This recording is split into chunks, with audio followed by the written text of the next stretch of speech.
Hello, my name is Jonathan Ellis, and today I'm going to be talking about The Road Not Taken by Robert Frost.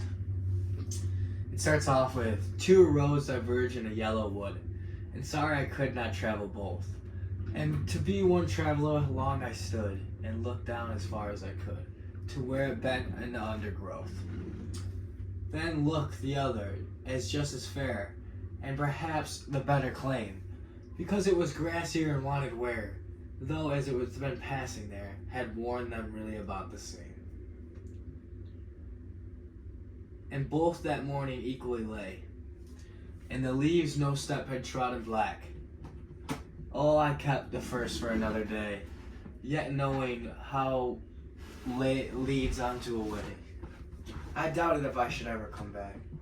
I shall be telling this with a sigh, somewhere ages hence and hence.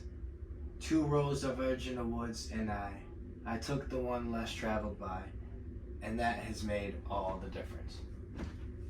Well, that's it for the poem, and here's my paraphrasing of the poem.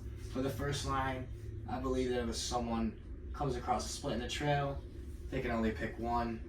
He's debating his options between the two trails.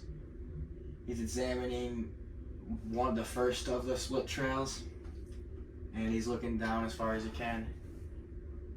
And he notices specific details in the first one, such as the growth of the wildlife and where it has been. In the second stanza, he just examines the other trail and how it looks very similar to the first, and noticing that it may be the better trail. He notices that it is grassier, and because of its high usage rate, the trail is more worn out. So this trail is taken more than the last. For the third stanza, both trails are appealing. He notices the second trail is much less of a usage rate. He hints that the trail saves the first. He's saving the first. That means he hints that he might come back. Hinting that he knows, so he says that if he never comes back, he's hinting that he doesn't know where either of the trails lead, and the uncertainty is what he's fearful of. In the last stanza, he hints that there's a future task and not a present. So he says, by shall, he's saying that he has not left and he's still debating between the two trails. It's showing that he still has not decided which trail to take. He says at the end he took the one less traveled by. He's saying that he made the less frequent decision. He is saying that he made his own unique decision, and the decision could have been choosing no road at all. Now for the interpretation. My own interpretation of the poem is that the author is referring to everyday important life decisions. Robert Frost is saying that in a certain life situations there are no right and no wrong answers. Robert is implying that with very tough important life decisions comes the fear of making the wrong decision. The narrator is stuck in a crossroads in life and is very fearful of making the wrong decision.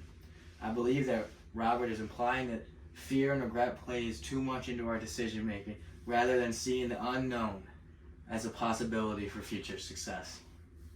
So what I was saying is that the unknown, people are so fearful of the unknown, but the fearful could be the greatest thing. You don't know, it could be the best thing to ever happen to you, or it could be the worst thing to ever happen. So Robert is saying, don't worry about all the worst things that happen, and worry about the best things that can happen. I chose this specific poem because I believe that it relates to the situation I'm currently dealing with. I'm in a stage in my life where I'm a young adult fresh out of high school and completely unsure with what I want to do with the rest of my life. This poem relates to me because the narrator is stuck in a crossroads and is fearful of making the wrong decision. And I am just like the narrator. I hope I make the right decision, and I hope I enjoy what I'm doing in the future.